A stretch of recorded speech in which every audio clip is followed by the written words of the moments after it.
Bonjour et bienvenue à notre première capsule sur la postnatale. Donc, d'abord, la période postnatale, on avait envie de vous l'expliquer. On a chacune 4 expériences postnatales et en plus, Véronique a fait son cours et a eu son diplôme comme doula. Donc, elle a étudié tout ce qui a trait à cette période de grande demande.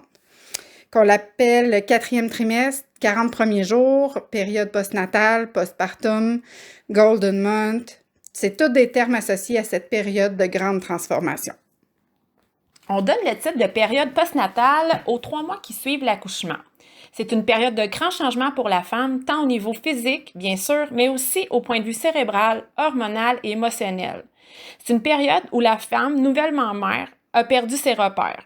Son corps a changé d'état rapidement, soit de l'état de la plénitude à l'état de vide, en l'espace de quelques heures. Je reviendrai sur ce concept-là dans une prochaine capsule parce que c'est vraiment intéressant d'élaborer sur le sujet.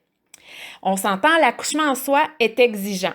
Alors, s'accorder un temps de repos prolongé en postnatal influence la santé globale future de la mère.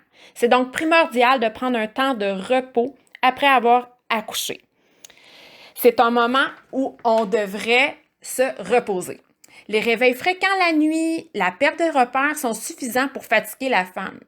Si on ajoute à ça l'allaitement, qui à lui seul est le plus énergivore que n'importe quel autre stade du cycle de reproduction de la femme, peut prendre jusqu'à 25 à 30 % de la dépense énergétique quotidienne. Donc, le repos est de mise.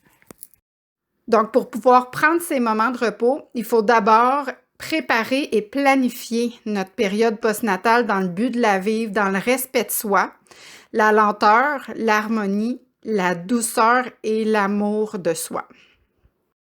Qu'est-ce qu'on doit planifier et pourquoi? Dans le fond, on veut planifier sa période postnatale parce qu'on veut s'éviter à tout prix la surcharge. On veut aussi s'assurer que la maman est bien entourée, qu'elle a un bon réseau de soutien.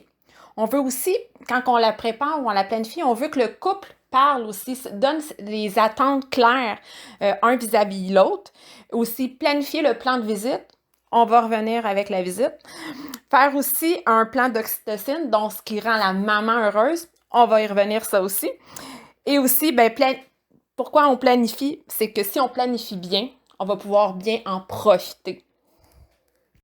On vous a créé un petit mantra pour vous accompagner soit dans la période postnatale ou même dans la création de votre plan postnatal. Donc, je ralentis, je m'écoute, je me respecte, je prends soin de moi, je suis fière de moi. J'ai l'honneur d'avoir fabriqué un petit humain durant les 9 derniers mois. Donc, répétez-vous-le, c'est super important.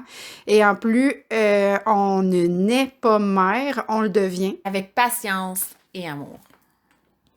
On va créer des événements pour parler de la période postnatale en ligne. Si jamais vous êtes intéressé, communiquez avec nous. Merci de nous avoir écoutés. Bonne journée!